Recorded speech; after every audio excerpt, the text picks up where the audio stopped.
Hi, everyone. I hope you're doing well. So I just have a couple of announcements here.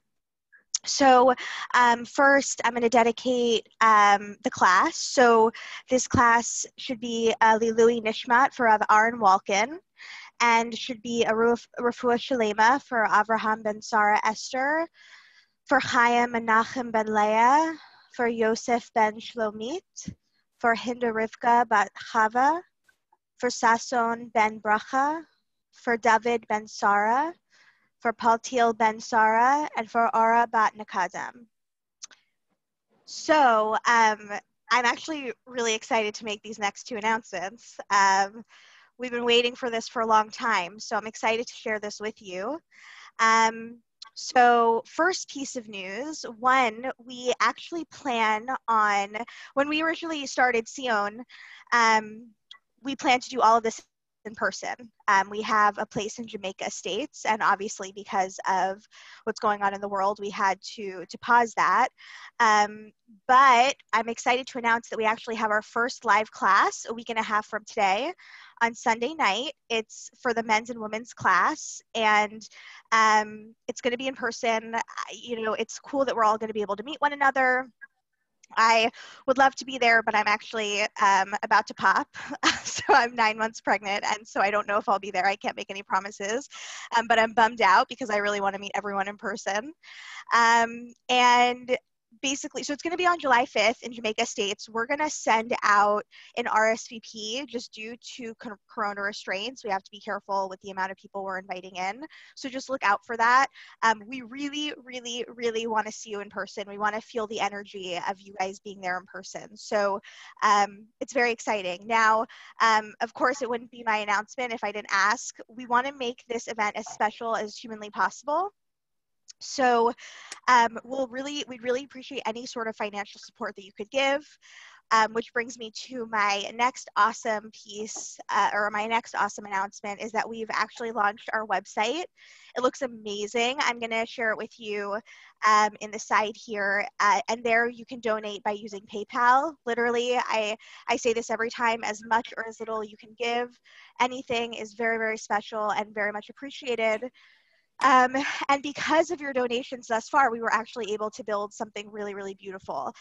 So I hope that you see that on our website as well. We really appreciate everything that you guys have done so far. Just to wrap it up, we've got a beautiful website that I'm going to be sharing with you. I'll share with you the website page and also the donation page. And then also, please, please, please come a week and a half from today on Sunday so that we can all learn this beautiful Torah together. All right, David, Rav David, back to you. Okay, thank you. Very good, Baruch Hashem. So excited to be with you guys tonight to continue delving into Tehillim. Baruch Hashem last week was amazing. I hope you guys were able to watch that class. If you weren't, I would go back and watch it. And even if you watched it, I'd watch it again. Because it's very, very important that we turn this Torah that we're learning into our lives.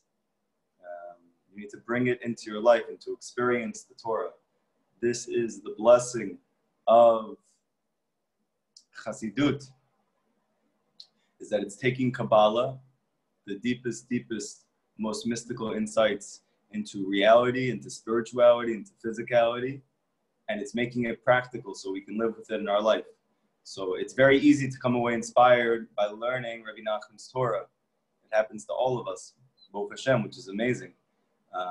But for you to actually change your life, we need to take what he teaches and actualize it. And Tehillim, when it was written, King David, it was his hipodadut. Every day he was talking to Hashem, and those conversations, those very personal, intimate conversations became the substance of Tehillim. And the sages teach that even though it was his hipodadut, he was actually the collective soul of the Jewish people. We know that in the beginning of time, there was a man named Adam Rishon, Adam. And Adam was a collective soul, that all of the Jewish people, all the souls of the Jewish men and women, for all of history, were contained within his collective soul. And Adam, when was he reincarnated, so to speak? When did he come back in order to rectify errors that have been made? His original error, and also for all the Jewish people in general. But that happened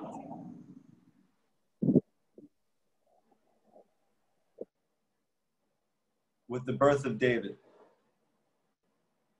King David, was a reincarnation of Adam HaRishon, the first man. And that was really in the middle point of history. Ultimately, the Mashiach who we're waiting for is the final complete reincarnation of Adam HaRishon, of David, and that's Mashiach. And all of this is actually hinted to within the name Adam, because Adam is the letters Aleph, Dalet, Mem, and they are an acronym for Adam, David, and Mashiach. So really, Tehillim was wrote by Mashiach. And why is that important for us? Because he is the collective soul of the Jewish people. That means that when whatever came out of him is applicable and practically relevant to every single Jewish man and woman at any time, in any space, in any dimension, in any galaxy, because he is all of us.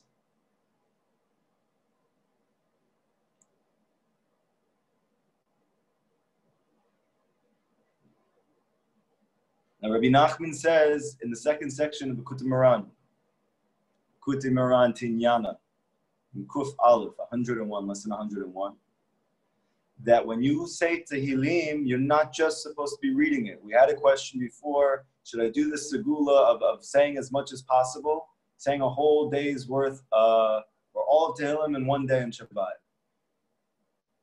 And I said that even though there's merit to that, Rabbi Nachman says not to do that. That would be much more beneficial for you and for the Jewish people and for your family and for your friends and for the universe if you say one word and mean it. Much more effective than saying all of Tehillim in one day. To say one word and really mean it. Because Rabbi Nachman says that when a Jew looks into Tehillim and he starts to say it, he needs to, not that it's nice to, he needs to find himself within the Tehillim. And we just explained how he's able to do that. Because all of our souls are bound up with the soul of Mashiach, with the soul of David, with the soul of Adam. That was the one who wrote this book. So it has to be applicable to each of us at every moment. There can't be a moment in your life that Tehillim does not apply to you. And that's in any chapter that you're reading. It has to apply to you. So now the obvious question is, how does it apply to me? I read Tehillim. It's talking about David, and he's fighting with kings, and he's fighting with warriors, and he's in the military, and he has enemies who are attacking him on all sides, and he's trying to protect the Jewish people, and he's trying to lead them. What does that have to do with us? What does that have to do with me? So Rabbi Nachman explains that in truth, the essence of these enemies, they are spiritual, not physical. That these enemies that are attacking him on all sides, that are causing him anguish and suffering, that are causing him confusion, that are causing him angst, they are spiritual, they are psychological, they are emotional, they are internal. Doesn't mean he didn't have physical enemies, he did. But the essence of what David was speaking about was his inner turmoil, was what they call in Kabbalah the Sitra Achra, the negative forces in reality which are attempting to cause to disconnect you from the source of existence, which is the place of all good. Everything you're looking for, whether it's happiness, whether it's inner peace, whether it's tranquility of the mind, whether it's livelihood to sustain and support your family, whether it's good relationships with your children and your husband, all of that comes from the source of reality, the initial point of creation. That's called the Ein Sof, the infinite one, the endless light. What's stopping us from experiencing all of those things that we're not consciously connected to Hashem? And what's stopping us from doing that? It is called the Sitra Achra. The obvious question is, why did Hashem make the Sitra Achra if it disconnects us from all good? Because we don't believe that anything exists in and of itself. Hashem created everything. The answer is, you couldn't have free will without it. And the whole chidush, the whole novelty of our physical world, of our life here, what makes this unique and different than it would have been if we had just been with Hashem for all time, like we were prior to our souls being incarnated into this world, coming down into our bodies and our families and our situations and our struggles with our strengths and our weaknesses. Nachman says the whole reason was only to provide us with free will. That free will is the chidush. It is the novelty of this world. Why does free will only exist down here? Why doesn't free will exist when you're, so to speak, directly attached to Hashem in its source? The answer is da'at. Da'at is a word that means consciousness. When a person has divine consciousness, transcendent God consciousness, what they call in Kabbalah and Chassidut da'at or das. When a person has this, he loses his free will. Why? Because when you know what's good, not just in your mind, but in your heart, and you can always choose good, so then you don't really have a choice.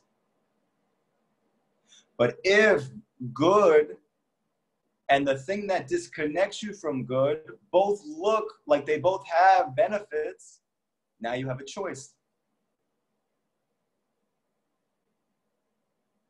Right? If you're with your husband and you see he's upset about something, see something's bothering him, but you need him to help you. You need him to help you at home. You need him to spend time with you, but you see he had a rough day at work. So you have two choices. You can either push him to be close to you,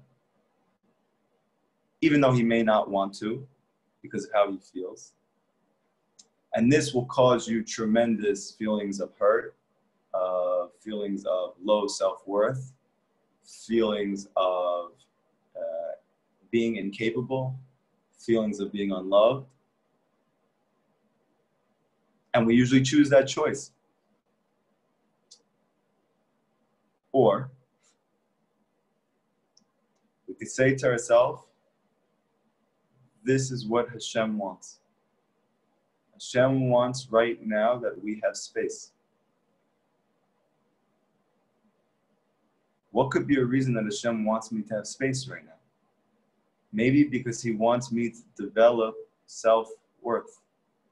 Because if my feelings of worth are only coming from my husband, then I'm not free. And Hashem wants me to be free. So what can I do in that time? My husband is busy doing whatever he's doing. How can I develop my self-worth? How can I approach the situation in a way that connects me to life? Talk to Hashem. Say, Hashem, why do I feel that I need my husband to give me this attention? Why do I feel empty without that?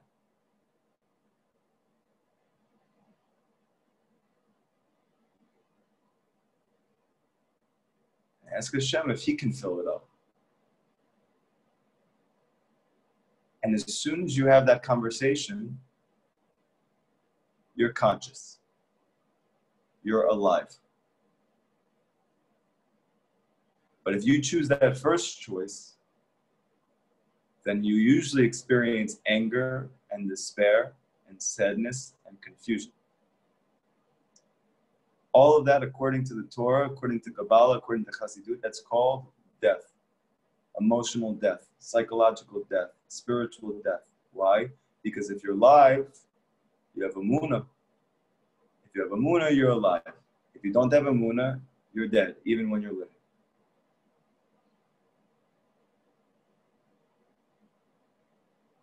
How do we get to the point that we are able to approach our life this way? So Rabbi Nachman says, how do you choose your free will in a way that is bringing you closer to the good, to happiness, to joy, to Hashem, the only good that there is? So Rabbi Nachman says, by saying Tehillim and understanding that David is giving you all of the weapons to combat your own Yetzer Hara, the part of you which is disconnecting you from the place that you want to be, close to Hashem, that you can choose your free will, you can use your free will for good. And that's this whole world, that's your whole life, choosing. You don't cause the effect. This is secular nonsense. The effect of your actions are not in your hands. They're in Hashem's hands. Your only choice in life is to choose. So you might think that's very limiting. It's actually the most empowering thing in the world. First off, then you can focus on reality. You don't have to focus on what's the result of my choices, because they're not in my hands. All you can do and all you need to do is focus on choosing well. And then the rest is for Hashem. But the key to being able to find those resources within Tehillim is to know what it's saying, to know how it applies to you. And then Rabbi Nachman says that when you say Tehillim, to say it as simply, as easily, as unsophisticatedly, as genuinely and authentically as possible, and to find yourself in every single word. So this is why we're doing this. This is why we did last week's lesson. This is why we're doing tonight's lesson. And Bezrat Hashem, this is why we're doing these lessons moving forward. So now let's look at the second chapter of Tehillim. It says, and it starts with Lama Ragshu Goyim Ulumim Yegurik. Why are the nations gathering together, convening? Ulumim Yegurik. Why are these people meditating, plotting? Vanity. Okay. So now that we know that David's actually speaking about his Yetzer Hara, now that we know he's actually speaking about the negative forces in reality, the klipot, he's giving you an insight that's very important. And that is, they're not playing around. They have one goal in life. It's to get you to choose wrong. That's their whole mission here, is to get you to choose wrong. The goyim that he's speaking about, the nations, the people that he's speaking about, are his Yetzer Hara, are the klipot, are the negative forces in reality which are trying to disconnect you from the source that is only good, to remove your consciousness, to make you unconscious, and therefore to experience sadness and anger and despair and confusion.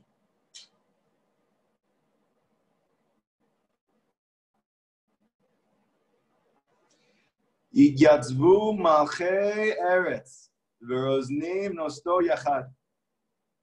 Kings of the earth, they are taking their stand. V'roznim nosto yachad. And these leaders are gathering together.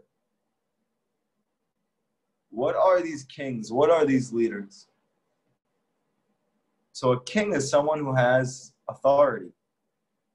A king is someone who has an influence on every one of your actions. You're going to say to yourself, I don't have any king. There's no kings nowadays. There's no king. It's not true. You have a king. You actually have two kings. You choose which king is your king.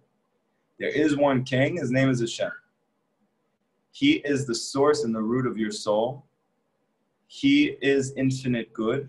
He is unlimited love and empathy and compassion. That is one king you can choose.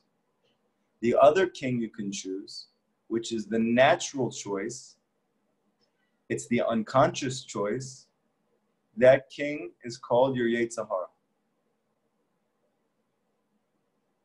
your ego.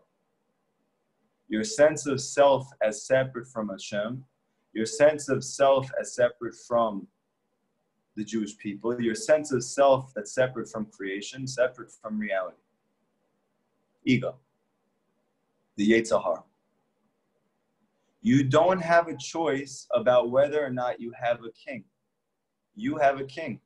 Your only choice is to choose which is your king. When you choose Hashem, you have no other king, and you're free. When you choose the Yetzer Hara, then everything else becomes your authority. You become vulnerable to people, places, and things. Everything could make you angry. Everything can make you sad. Everything can make you confused. It's not because of the reality that's taking place. It's because you're not crowning Hashem as your king. You're choosing, unbeknownst to you, your Yetzer Hara. So David is trying to teach you, this is very serious. You need to know that they are gathering together at all times to try and get you to choose wrong. And the main way they do that is by not allowing you to experience consciousness. To be awake. To be alive. How do they do that? Al Hashem va'al Mashiach. What are they gathering to do? What is their prime attempt? What is their main way that they are disconnecting you from true consciousness, from being awake, from being connected to the root of your soul, the place of all good?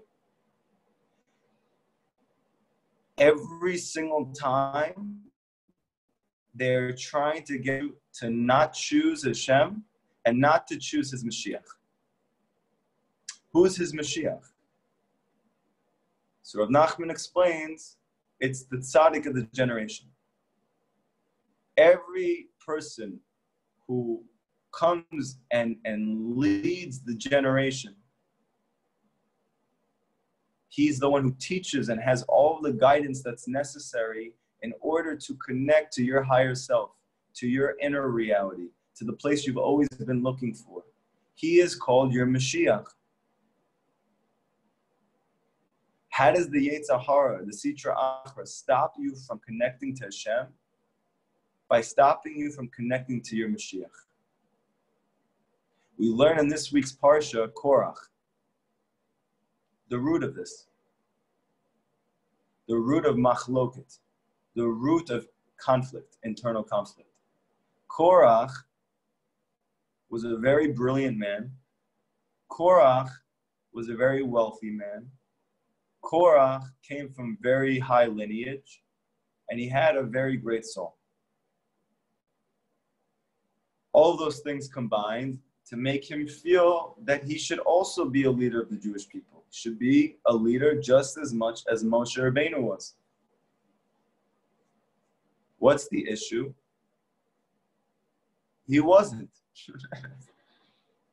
Not because he wasn't brilliant, not because he didn't have a lot of capabilities, but because there is only one Mashiach in every generation.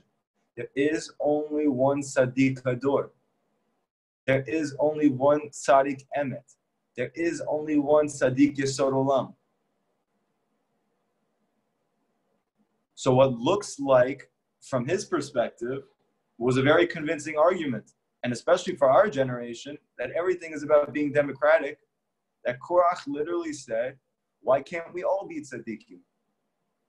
Why should Moshe be the only tzaddik? That sounds like a great argument, because the pasuk in Yeshaya says that all Jewish people are tzaddikim. So again, he was very smart. He was right. But Rabbi Nachman teaches that there's a truth and there's a truth of truths. Yes, every single Jewish person has within him the potential to be a tzaddik. But not everybody is the tzaddik emet.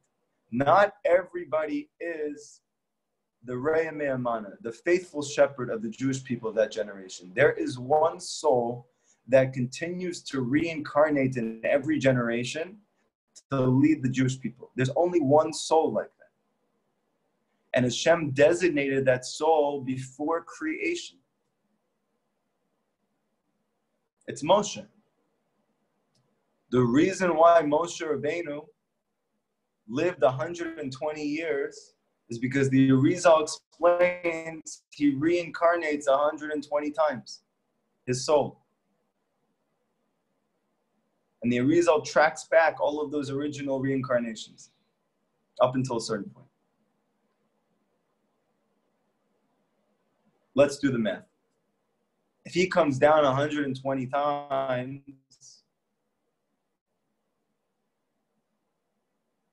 when does he come down? Every Jubilee. Every 50 years. His soul is reincarnated every 50 years. What's 50 times 120? 6,000. How many years do the sages explain that this universe will exist as we know it today? 6,000 years. So he is here every generation until the end. And there is no other Moshe. So you might think to yourself, okay, so what's the big deal? So he had a different opinion. Okay, so great. The issue is that the only way to connect to Hashem is through the tzaddik. The tzaddik helps you to become a tzaddik. But if you're not connected to the real tzaddik, to the truth of truths, you're only connected to the truth. You never become that person. And you're led in a way that disconnects you from Hashem. Because what's the real reason that Korach couldn't handle the fact that Moshe was the leader of the Jewish people and that nobody else was? Because of something that's called Gava, which all of us have.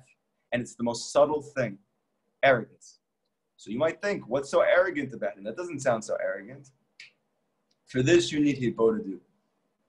What's the reason that a person doesn't want to feel that there is some type of authority, that there is some type of leader who has the key to him reaching his full potential? Why doesn't a person want to have that in his life? The answer is ego. If you think about it, who cares? Who cares? Really, imagine you're in a business, right? Let's say you work in real estate. You have a guy who is the greatest real estate broker in the world. He happens to live in your town. He happens to want to take you under his wing to show you everything that he knows. You say, oh, I don't want to learn from him. I want to be that. Okay, so how do you be that? You have to learn. You have to learn how to do it from the person who's doing it. It's really pretty basic. But when it comes to spirituality, when it comes to leadership of men, of women, when it comes to spiritual authority, I don't want a rabbi. I don't want a person that I have to listen to. I don't want a person who's going to tell me what's going to bring me close to Hashem.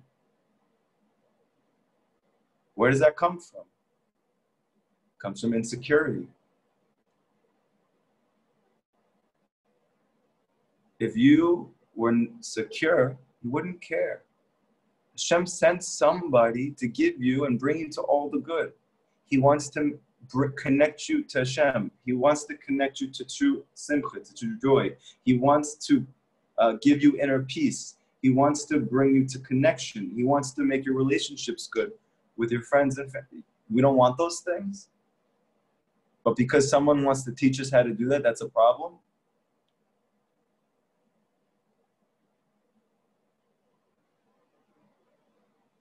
And this is what we're all dealing with. You tell anybody that you're learning Rabbi Nachman's teachings, they're going to go, he's a great rabbi, but I wouldn't listen to the things that he's saying. What do you mean? You're going to go out in the field for an hour a day? That's insane. You have a husband, you have kids, you have work. When are you going to have time to do that? Well, you're saying I shouldn't tell my husband that there's something wrong with him? I should just talk to Hashem about it? That's insane.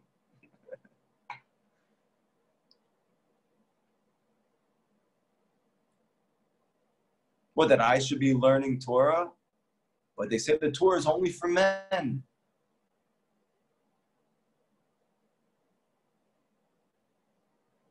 And the list goes on and on and on and on. And there's no way to avoid this. You have to go through that because it gives you free will. Because if everybody knew who the real tzaddik was, knew who Moshe Rabbeinu was in that generation, you wouldn't have free will. Because you would simply choose him. However, your whole essence and the whole benefit of this world, the good that you're going to be experiencing forever, is that you choose good. And if you know who Moshe is and everyone knows who Moshe is, you don't have to choose. So what is the Yetzer Hara's main attempt at disconnecting you from Hashem? By disconnecting you from his tzaddik, from his Mashiach.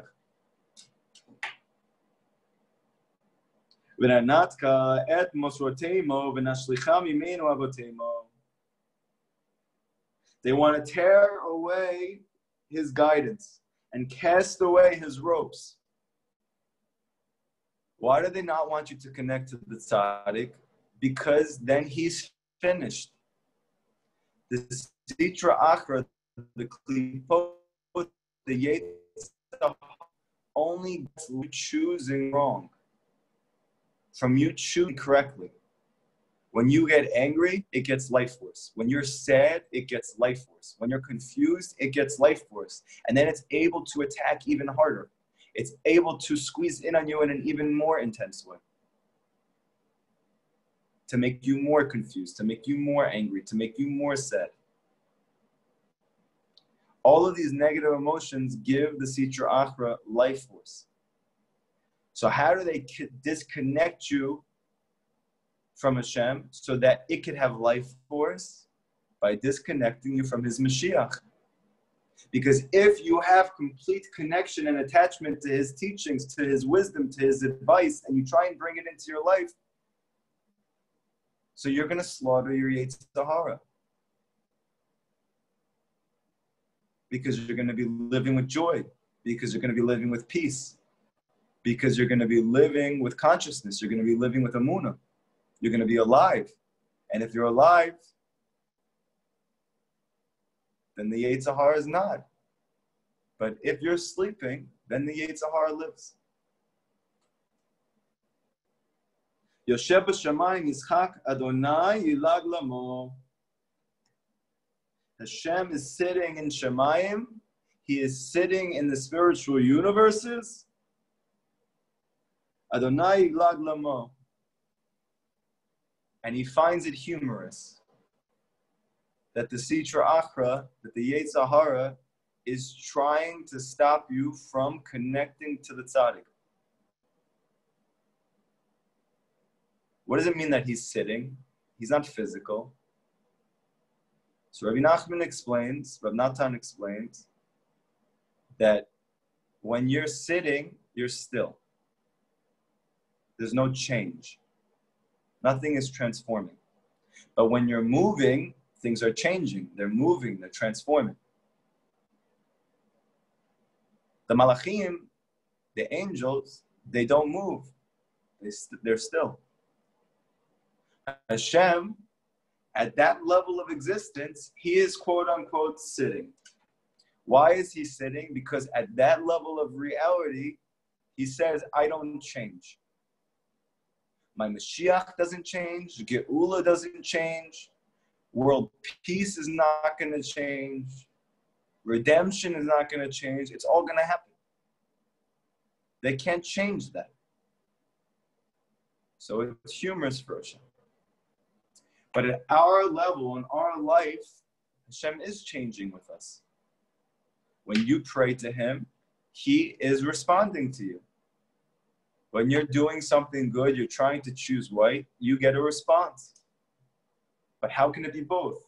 How can it be that I'm having an intimate relationship with Hashem that's constantly changing and transforming, and yet at the same time Hashem is sitting, he's not changing, and everything has to be. And everything is whatever Hashem wants it to be at all times. The answer is it's a paradox. Because there's two levels of consciousness. There is a lower level of consciousness which we are usually connected to. That level of consciousness is one of free will. It's one of change. It's one of transformation. And this is our basic baseline consciousness. However, there is a higher consciousness than that. This is a consciousness which you can obtain in Hibodedut. And that is, you're able to experience Ein Od Milvado. There's nothing else besides Hashem. And that doesn't negate the fact that you have a free choice.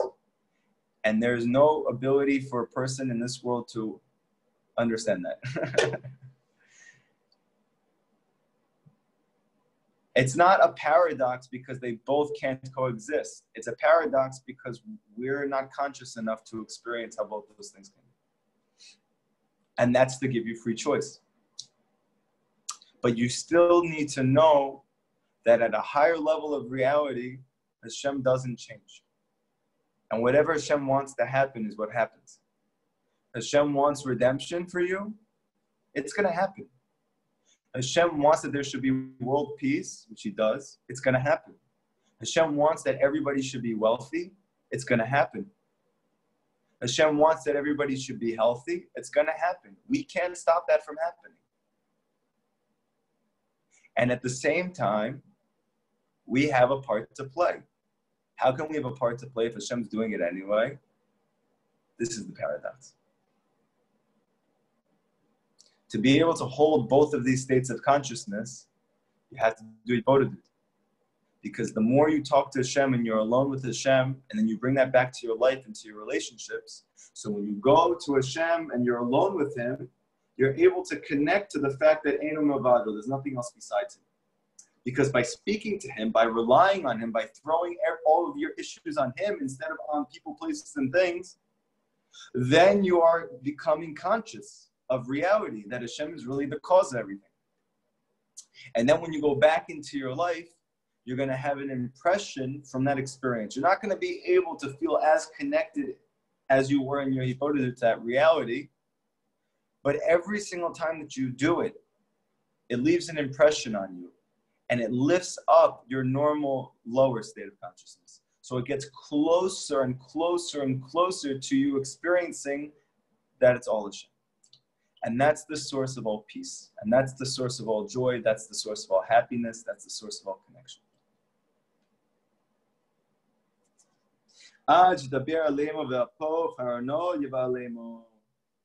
And then Hashem is going to speak to them in his anger. And he's going to make them confused with his fierceness. What is speaking about? This is speaking about the end, when the redemption comes. But Rabbi Nachman says something very interesting. He says you learn from here that anger and fear are connected. This is a very deep insight. Rabbi Nachman wrote a book when he was a teenager. When he was a young teenager, it's called Sefer Amidot. In English, it's called the Aleph Bet book. And he wrote down many incredible insights at a very young age. The first one we're going to discuss together is the fact that Rabbi Nachman says, what causes fear in your life. It's anger. You learn from this pasuk that Hashem is angry with them, and then they became afraid. So Rabbi Nachman is saying this is hinting to a very deep psychological reality, that when a Jewish man or woman becomes angry, it leads to fear. How is that? Anger comes from a lack of emunah. When a person is angry, it's because at that moment he doesn't believe whatever is happening is coming from Hashem. And from that perspective, there is a shtickle, a little bit of avodah zarah in there. Avodah zarah means that you believe something else is in control of your life at any given moment. That's called idol worship. Avodah zarah doesn't mean that you're bowing down to a stone or a tree. It means you think that there is an influence in your life that's not Hashem. How are you always connected to the fact that Hashem is the influence that's causing everything in your life? Only with emunah. When a person lacks emunah, what's his response to difficulties and challenges in his life? It's anger. And now Rabbi Nachman says, what happens when you get angry from your lack of emunah? It ends up manifesting in fear, insecurity. It comes from anger. So it's a very deep insight. But Hashem says, I have already anointed my king on Zion, the mountain of my Kedusha. Meaning Hashem is saying, I already anointed Mashiach before the world came into existence. Korach and people, places, and things can't change the fact that my Mashiach is Mashiach.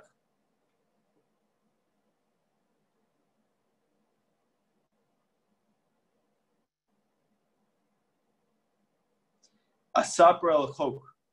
And now David, Mashiach, is saying, I am going to tell the world. Hashem Ammi, Amar. Hashem said, Alai, to me, Bani Ata, you're my son. This is a very, very important pasuk. I don't understand. Mashiach's insight is to tell us that I'm his son, I'm his daughter, that I'm Hashem's son or daughter. That's the big chiddush. That's what's going to change the world. That's what's going to help him overcome all of his opposition. Yes. Because if you don't know that you're Hashem's daughter, Mom is his daughter. If you're a mother, think about your kids. If you're not a mother yet, think about what it would be like if you had kids. How do you feel about them? How do you care about them? How do you agonize over their suffering? And you're a person. Imagine you had that and it was unlimited. That's Hashem. Hashem cries when you cry. Your tears are actually Hashem's tears, Rabbi Nachman says. Hashem is crying through you.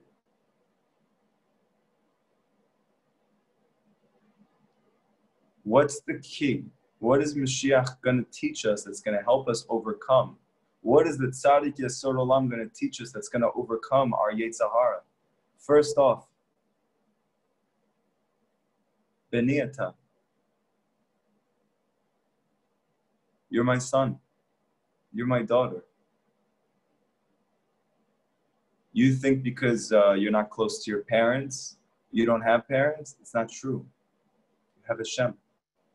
Often the reason that Hashem makes it that you have issues with your parents, or that you don't feel like you have a positive father or mother figure, is because Hashem wants to be that for you. David HaMelech didn't have that. They thought he was a mamzer. He was alienated as a child. He wasn't allowed to play with his brothers. He was rejected by society. He was rejected by his friends and family. Why would Hashem do that to him? So that he can experience Hashem saying, Beniyata, you're my son. You're my son. You're my daughter. I gave you parents. They're not your parents. They were sent to safeguard you. I'm your dad. And I love you with an endless love.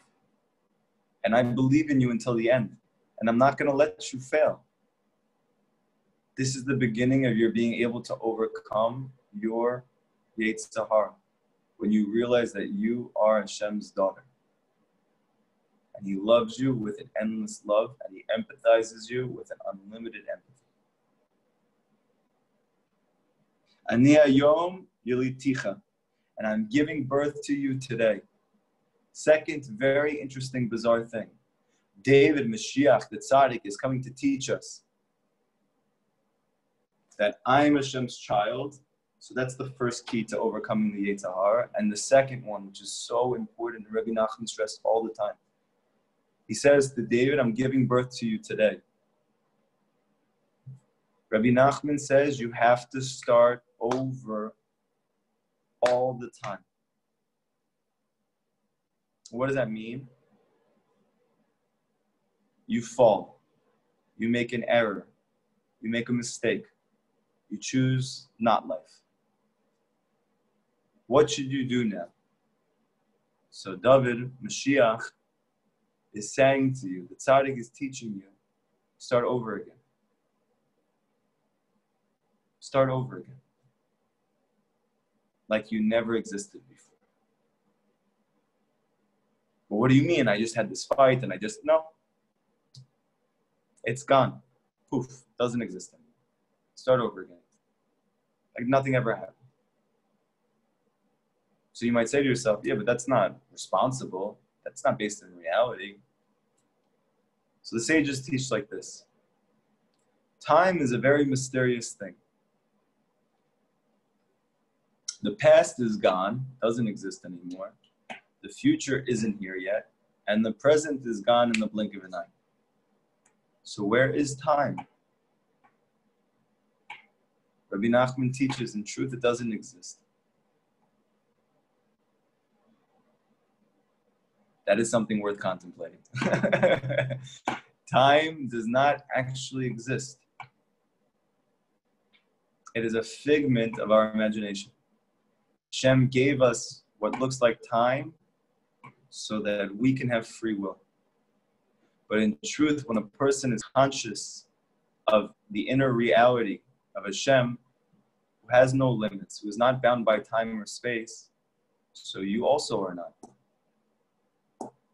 Where's Rabbi Nachman's proof for this? How do you experience this in a practical way in your life? When you have a dream. Rabbi Nachman says, what happens when you have a dream? It feels like it's forever. If somebody came to you in a dream and said, this is only 3 seconds, this is only 7 seconds, you would deny that. You would take an oath, it's not true. You would give up your life for your belief that you've been in that dream for many years. And that dream was 7 seconds, 3 seconds. What's the reason it feels so long? Because you're unconscious, because you're sleeping. And what happens when you wake up? You realize it was a dream. It didn't really exist. Rabbi Nachman says, why does Hashem do that for us? Why did he give us this paradigm in our life? Because you're sleeping right now. If you're angry, you're sleeping. If you're sad, you're sleeping. If you're confused, you're sleeping. If you don't have life force, you're sleeping. And that's why everything feels so long and it's so hard. But as soon as you connect to the tzaddik, as soon as you take his wisdom and you build it into your life and you follow through with it, even when it doesn't make sense according to your current level of understanding and consciousness, then you become awake. And when you become awake, time flies very quickly. Rabbi Nachman says the more conscious you become, the faster time goes. until the point that Rabbi Nachman explains, Rabbi Natan explains, that Mashiach, what's going to make him Mashiach, he's going to get to such a high level of consciousness that time will actually disappear from him completely. He won't experience time anymore. And therefore, this pasuk, Tehillim, that says, I've given birth to you right now, today, it's true. Why? Because he is at the point now that he realizes every moment is a brand new reality. Whatever happened in the past doesn't exist anymore. Whatever will be in the future hasn't happened yet. All I have is this present moment, and it's brand new at every moment. You have to live with that consciousness. Because what happens when you're contemplating things that already happened and you're ruminating about it, you're thinking about it, you're killing yourself over it, you are sleeping. And that's why it feels like it's taking so long. But if you keep starting over again, like you never lived before, that Hashem gives birth to you today, then you're alive, then you're free, then you're conscious, then you're connected to Hashem, you're connected to Mashiach, you're connected to the truth, and you're happy.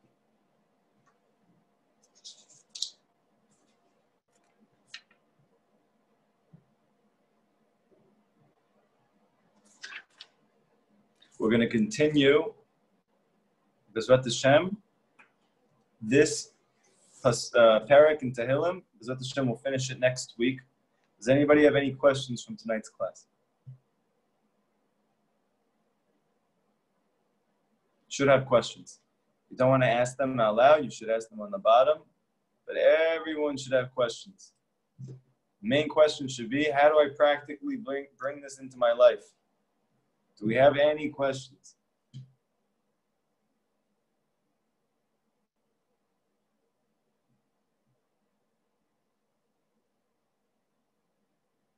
Is the reason nobody's asking because you don't?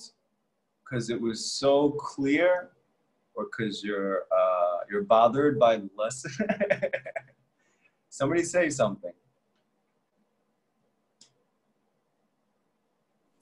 Rabbi, how do we do it? There you go. Finally. Thank you. Great question. How do we do what? Implement everything. I mean, I know the answer is you go to do, but like, how do we do it? Once we're davening for it, how do we do it?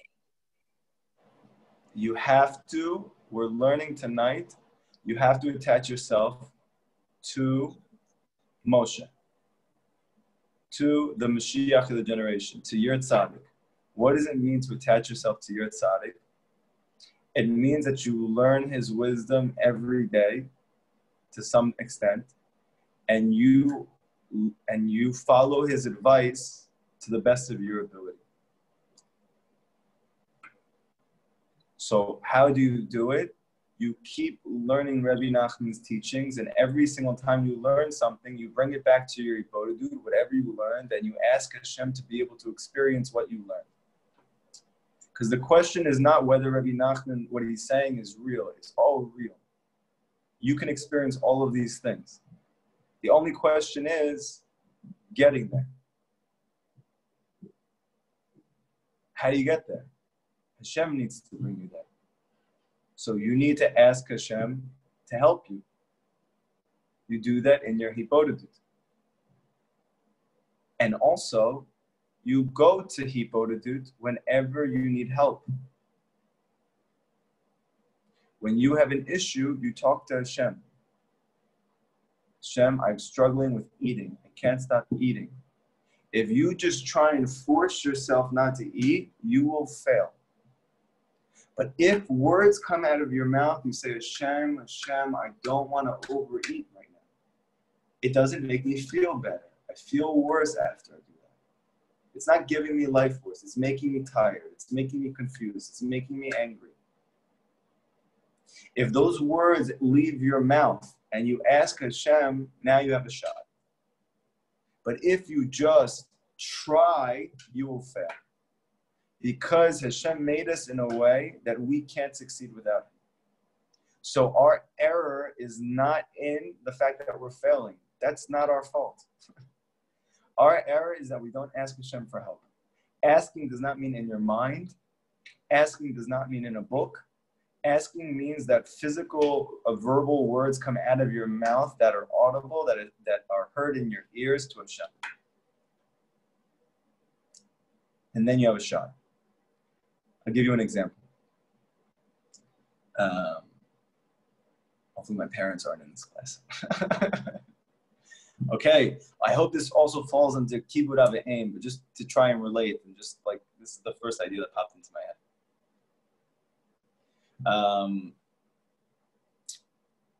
I was trying to implement these teachings, similar to where you guys are probably all holding right now. I was connecting to them, I was inspired by them, I was struggling in my life in many different areas. They felt real to me. I was trying to talk to Hashem when I every day, but still my life was a struggle. It was a tremendous struggle in almost every area. And I remember I went to my parents, they get a home in, it was Montauk my whole life, every summer.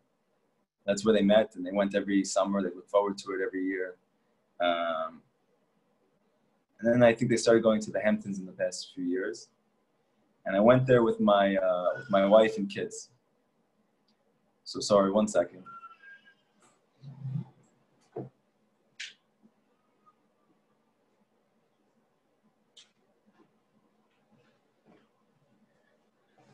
Sorry about that.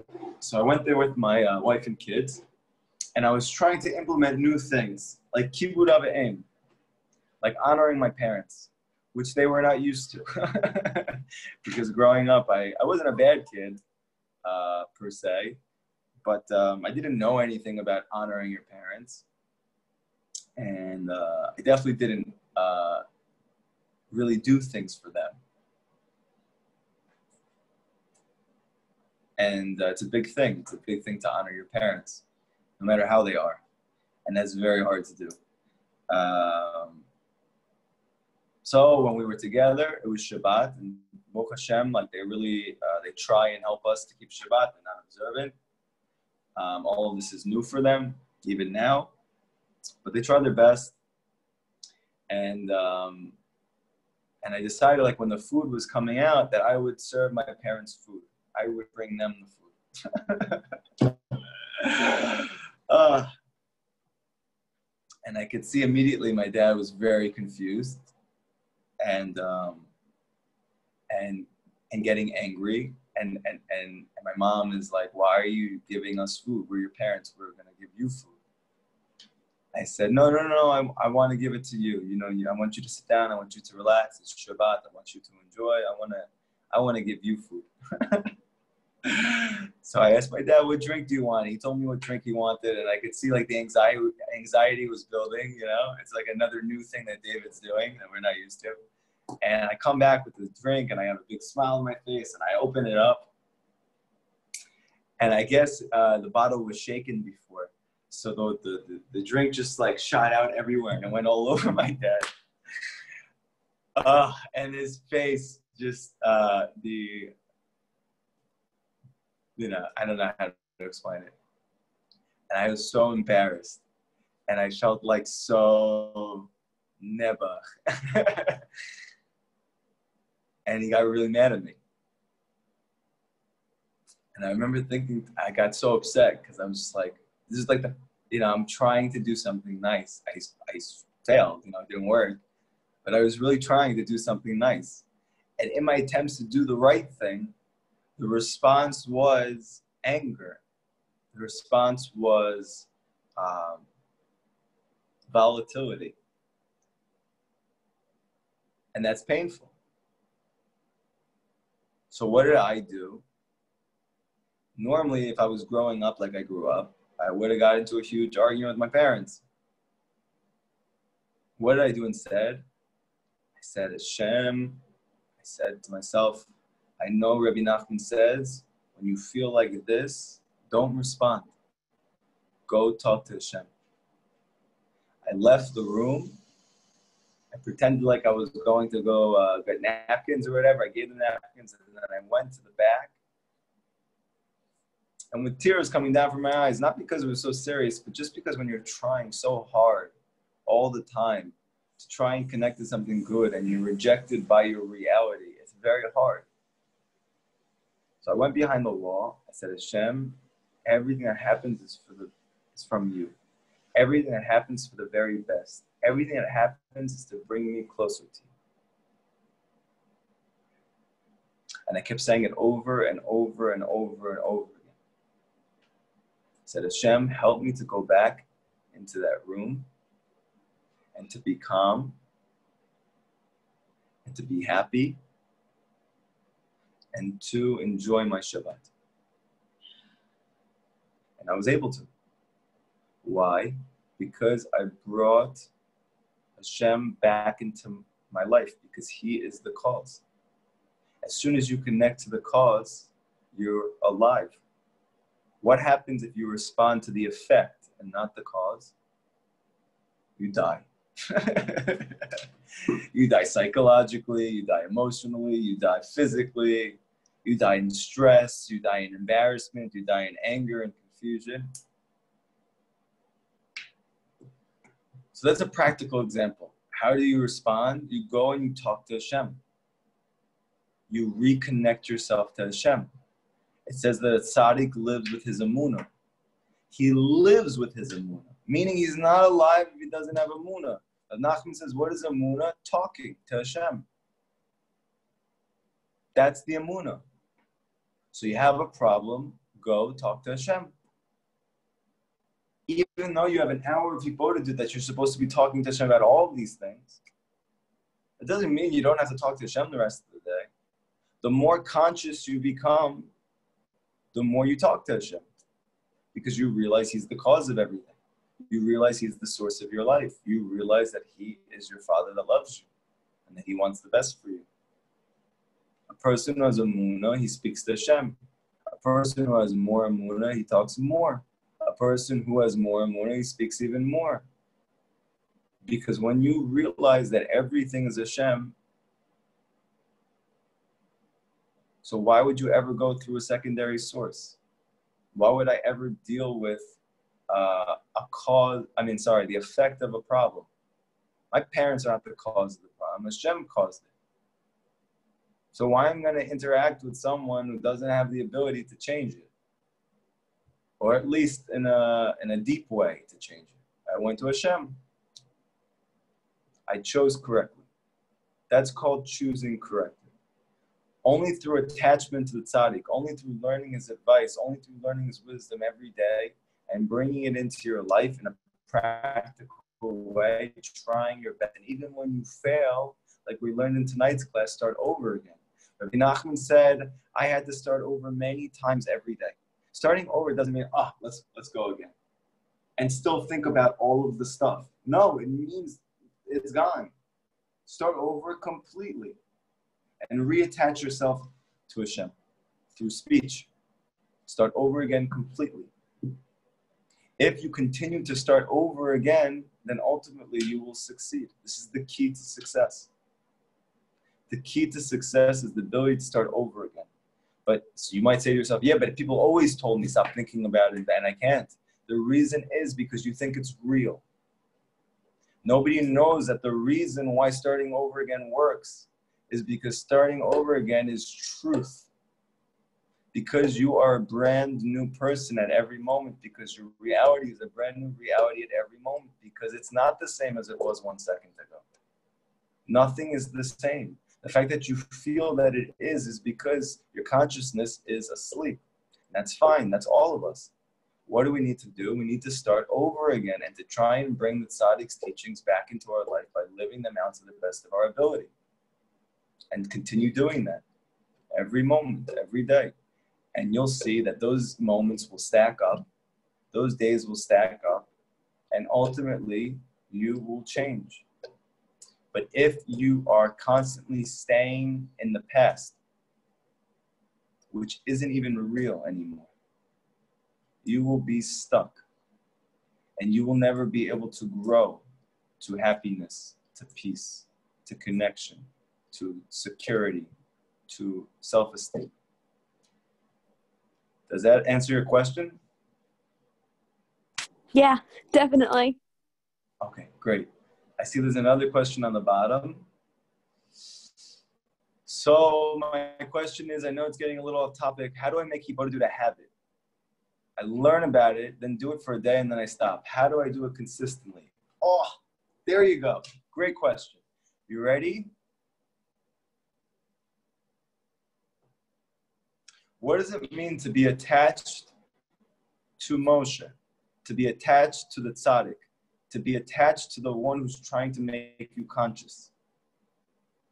The answer is, to be attached means to do his ratzon, his will.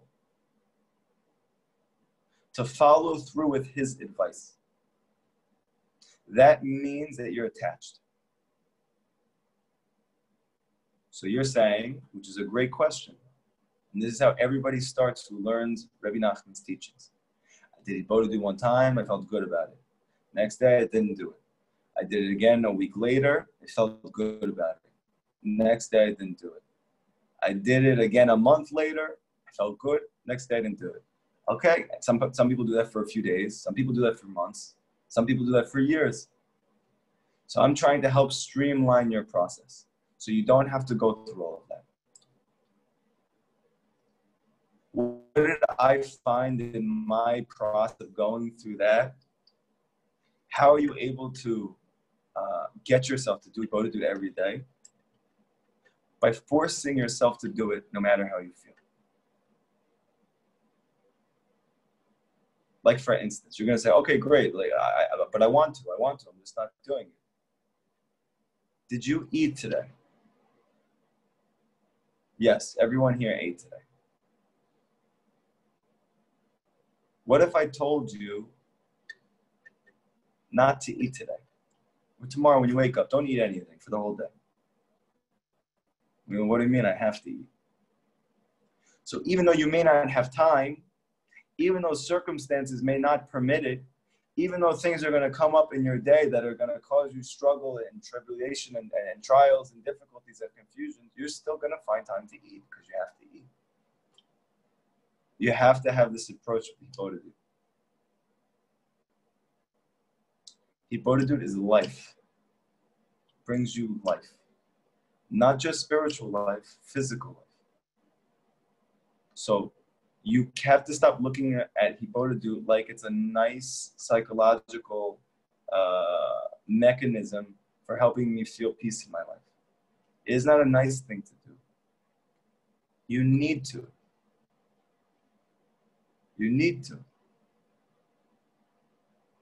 The Yetzer Hara does not want you to do Hibodedut, like we just learned about in this Tehillim, this chapter. Your Yetzer Hara is not sometimes working. He is always working. He does not want you to feel peace. He does not want you to feel joy. He does not want you to feel security. He does not want you to feel good about yourself. He doesn't want you to feel connected to Emunah. What is the greatest tool to Emunah? Hibodedut. So what's the last thing the Yetzer Hara wants you to do? Hibodedut. So when you go to do Hibodedut and you're like, you know what, I'm tired, I don't want to. You know it's not coming from you. It's your Yetzer Hara. You say, but I don't have time today. Did you have time to eat? Yes. Did you have time to sleep? Yes. Did I have time to drink? Yes. Did I have time to go into the bathroom and to get myself ready to go out for the day? Yes. How did you have time for all that? Because I need to. Because those are necessities. You need to do Hibodedut as much as those things. Why don't you feel that? Because the Yetzer Hara does not want you to do Hibodedut. It doesn't want you to. So what do you have to do? You have to force yourself to do it no matter how you feel and no matter what time allows you. How do you do that? You need to make it numero uno priority. Today, just like you're scheduling in your work tomorrow, just like you're scheduling in time to spend with your kids, just like you're scheduling in time to be with your husband, just like you're scheduling in time for whatever. First, make an hour for Hippolyte. And then schedule around that.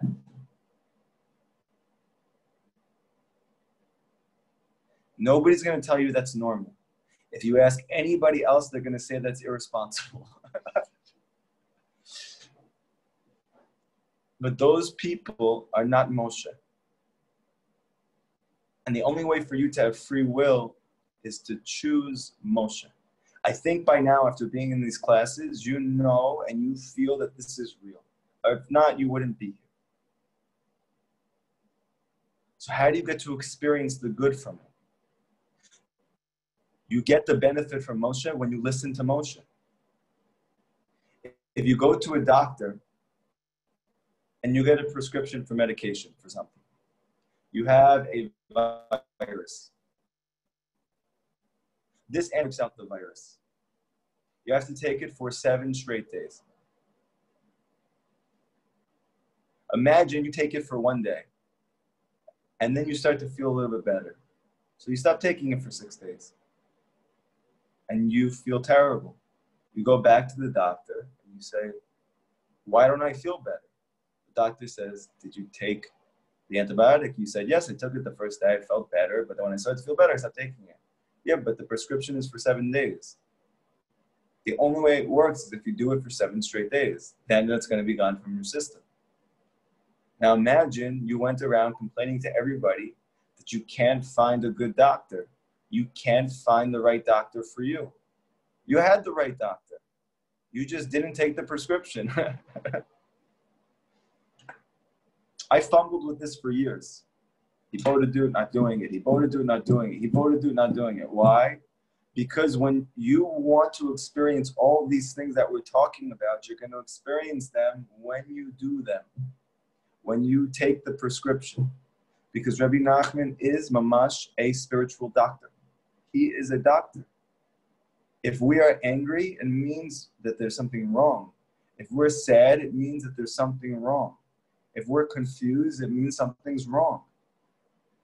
It needs to be healed. It needs healing. It needs tikkun. Who can provide tikkun? Only Moshe. When does he provide tikkun? When you listen to Moshe. Who benefited the most from Moshe Rabbeinu? Yoshua ben Nun, his main student. How did he benefit so much from Moshe? Because he nullified himself to everything Moshe said. Why was he able to do that? Because he was humble. Because he didn't think he knew better. He didn't think my other events in my life are more important than what Moshe is telling me to do. Because to him, what are you talking about? Moshe, Mashiach is telling me this is good for me. How am I going to hear from Mashiach that something's going to help me and save me in my life and I'm not going to do it? How is Yoshua able to do that? Because he was humble. And what ended up happening?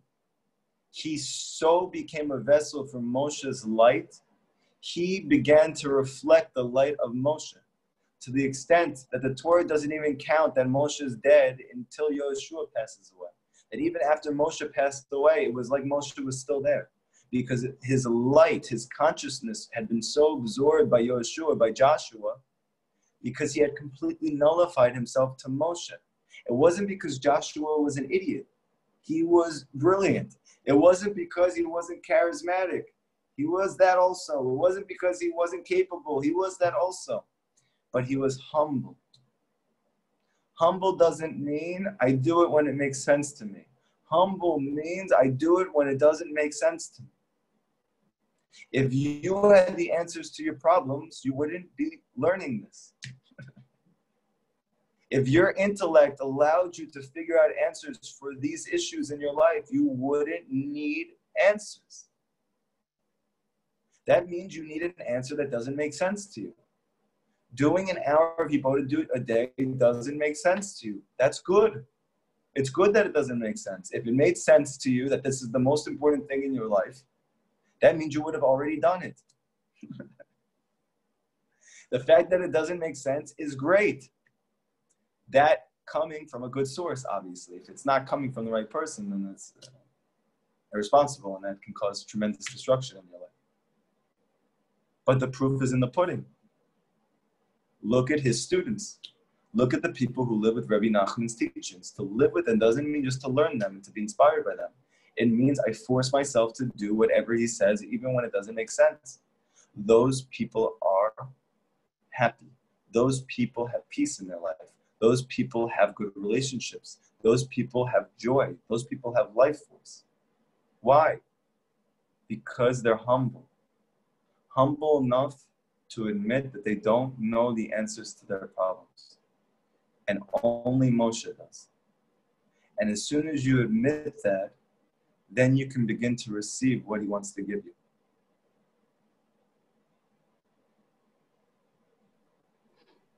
Can I ask a question? Yes. When I'm worried about the future, for example, my kids' safety or what school they should be going to, or like the community and its safety, should be moving maybe. So is that Yetzer Hara or is that Hashem? Like, how do we know the difference? The difference is like this. The end of actually what we're going to speak about next week, the end of this Tehillim is going to discuss this exact question. Anytime you have a fear that's not a fear of Hashem, which is almost every fear you have, it's not real. And if you invest in that fear, the result will be emotional chaos. The only way to nullify that anxiety about the future is only to have fear of Hashem. You don't have a choice about whether you fear something. You have to fear something. To fear means to have recognition of a greater reality. It doesn't mean I'm anxious. To have fear of Hashem means you have no anxiety. To have Yirat Shamayim means that you are so conscious of the fact that Hashem is in control of everything and everything he does is for the best, that you don't fear people, places, and things.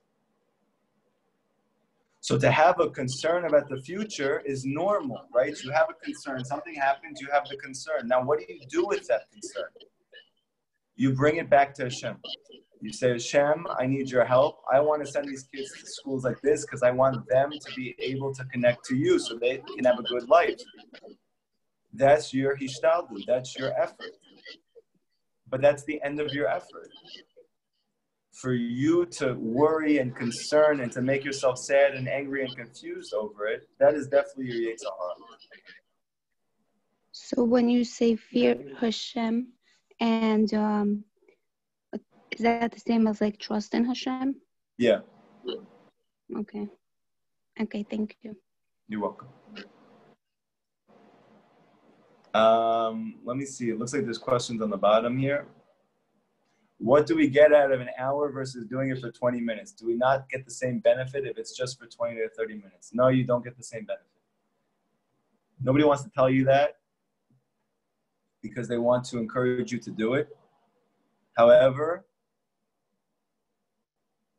I don't want to just encourage you to do it. I want you to do it the right way so that you can get the real benefit. Rabbi Nachman says every Jewish person needs to take at least 1 hour of his day to talk to Hashem, to be alone with Hashem. The minimum, he says, is 1 hour. So there's many reasons for that. We don't have time to discuss all of those reasons. But this is part of trusting the tzaddik. That when he gives a piece of advice, it's not just, oh, it's a good idea to go talk to Hashem for it. That's not how they give advice. It's based on knowing the entire Torah. It's based on knowing all of Kabbalah. It's based on knowing all of the oral Torah. It's based on knowing all of physical reality, all psychological reality, all emotional reality, and they come out with an advice of an hour a day. So you have to schedule an hour. And you have to take an hour out of your day. That doesn't mean 20 or 30 minutes isn't good for you. Everything is good for you. But if you want to know where is this thing that Rabbi Nachman is speaking about, when do I get to this point that I feel that joy, that happiness, that peace, that life? The answer is when you do the advice that he gives you. The advice he gave us is to do it for at least 1 hour. My life changed when I did at least 1 hour every day. How did I do that? When I was desperate, when I was struggling, when I hit a wall, and I had no choice but to do that. You don't have to wait for that wall. You don't have to hit rock bottom. You can just trust the tzaddik. Trust him. And if you don't, that's okay. But then go to your hibodedut, like I do every day, and I say to Hashem, Hashem, I know enough now that I connect. Sorry, Michael, I'm going to put you on mute for a second because, thank you. I know that when I learn Rabbi Nachman's teachings, I feel alive. I feel hope. I feel faith. I feel connected to something deeper. I feel like this is my tzaddik. Okay, that's amazing. That's incredible. You guys, I believe, probably feel like that also, and that's why you're coming to these classes. That's amazing. That is a very important first step, and many people don't even know that, okay? What do you do with that? Go to your hibodedut and ask Hashem, Hashem, help me to trust Rebbe Nachman completely. Help me to trust my Rebbe completely. Help me to trust my tzaddik completely. Because I know that the reason I'm struggling in my life is because I don't trust him completely. Because he says that if I do these things, I will be happy. And I am not happy, but I'm not doing the things that he says. That means I don't trust him. So my problem is not really that I have problems. My problem is I don't trust my Rebbe. That's okay. That's all of us. So how do you change that? You ask Hashem, Hashem, help me to trust my tzaddik. Help me to trust my spiritual master. Help me to trust my guide that has consciousness which transcends this physical reality, which contains everything, which knows everything. And the fact that he says things and tells me to do things that don't make sense to me, that nobody else is doing, those are all only obstacles to you choosing your tzaddik. To choose your tzaddik doesn't just mean I'm inspired by Rabbi Nachman. It means every day to choose again. What does it mean to choose him? It means to do what he asks of us. And that's not because Rabbi Nachman is wanting to make you feel small. He wants you to feel the person you always wanted to be.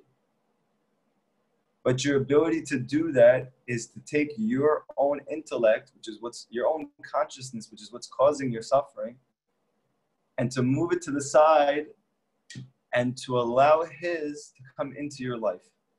And the way you experience his consciousness is to follow his advice.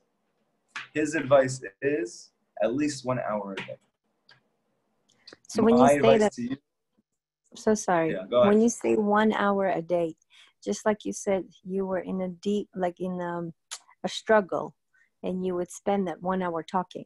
Let's say when you are in a struggle, you have so much to talk about and help me that. But when you're in a good stage, and thank God, like everything works out for you, right. What can you find to talk about for an hour? Okay, good question. The answer is, thank you, Hashem. Thank you, Hashem. Thank you, Hashem. What am I thanking Hashem for? Everything. I can see. You know how many people can't see? Can you imagine what it would be like if you can't see? I woke up, I made a bracha this morning, a blessing this morning. Thank you, Hashem, that you opened my eyes. Did you even think about what you're talking about? Do you know what a gift it is that you're able to see? Can you hear? Imagine you couldn't hear. We're learning that Hashem is recreating you at every moment. The fact that you can hear now means Hashem is choosing you can hear. You're not just able to hear now because you've been able to hear your whole life. You're not just able to see now because you've been able to see your whole life. Hashem is choosing that you can see now, now, now, now. Thank you, Hashem, I could still see. Thank you, Hashem, I was able to eat food today. There's many people who don't have food to eat. Thank you, Hashem, the food I ate tasted good. Thank you, Hashem, that I'm alive. Thank you, Hashem, that things could get better. Thank you, Hashem, that even though I haven't experienced the good that the tzaddik that Rabbi Nachman is teaching me, thank you that I actually have a tzaddik, that I know that eventually, with enough effort and enough perseverance, I will be able to experience that. That's unbelievable. Thank you, Hashem. Thank you, Hashem, that I'm Jewish.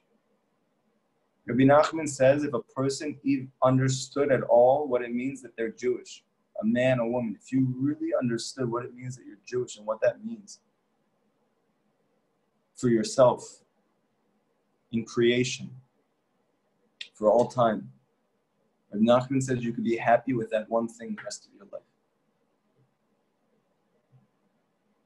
Thank you that you made me a woman.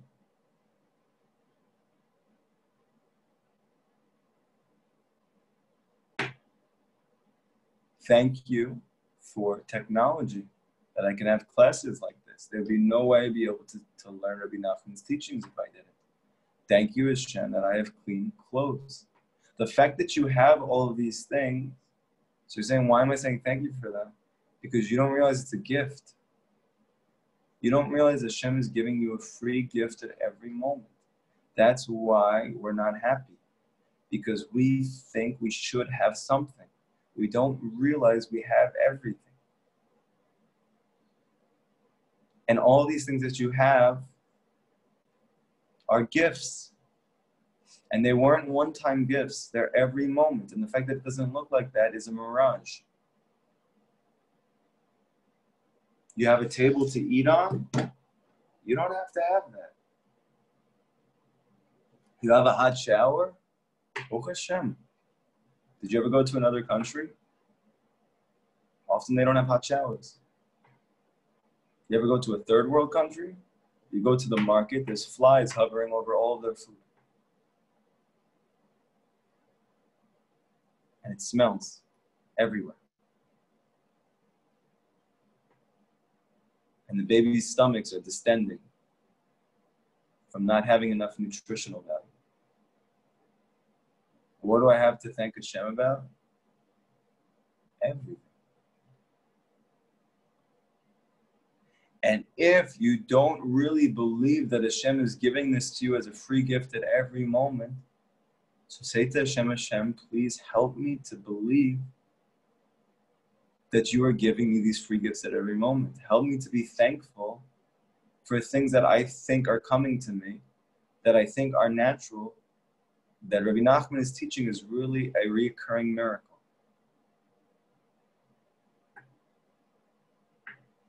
If you do this, you could do that for an hour easy.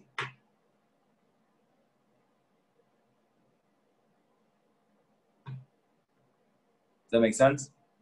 Yes, thank you. You're welcome. Any last questions?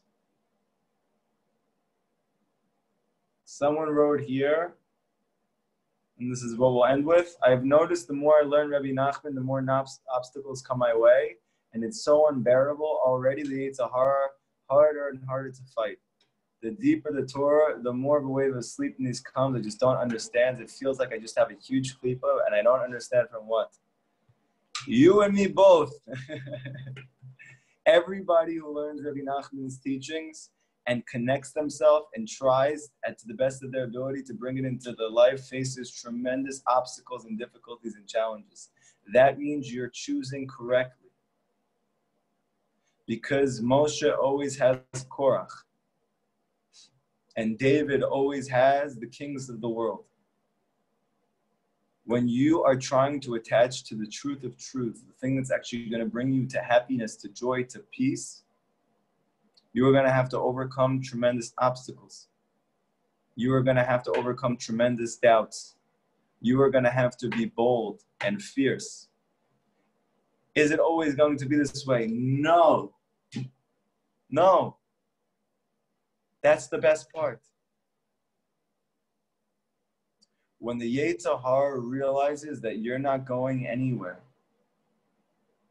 that you are not getting deterred to the left or right by the challenges, by the obstacles, but you continue to do and to learn no matter what, and to try and bring it into your life, that no matter what anybody says to you, no matter what you hear from anyone, no matter even the doubts inside of yourself, you continue to go back and to continue to go over and over and over again. When the Sitra Achra realizes that you're not leaving and you're not budging, he will not cause you those problems anymore. That doesn't mean you won't have challenges in your life anymore. You're always going to have challenges in your life.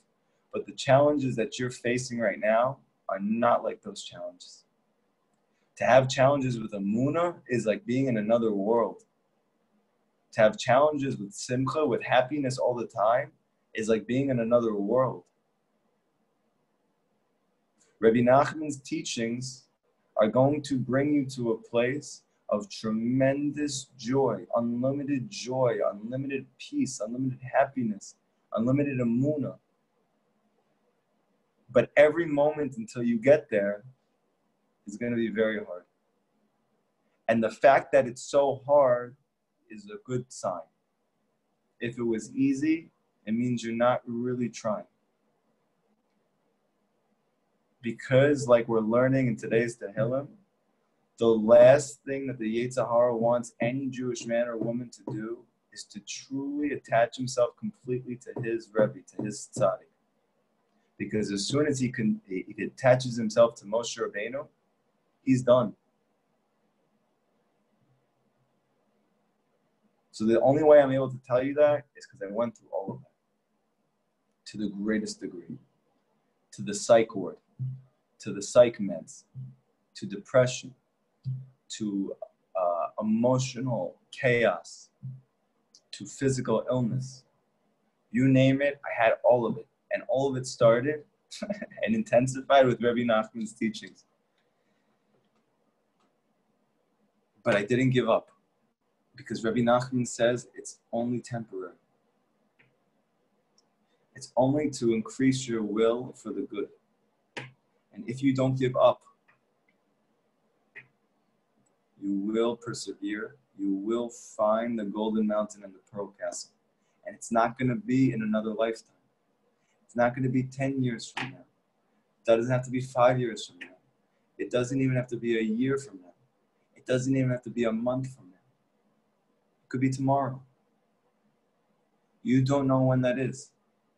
So don't give up. Never, ever, ever give up. And then you will make it. Everybody have a great night. I'll see everybody on Sunday night, Bezrat Hashem, men and women's class. Thank you so much.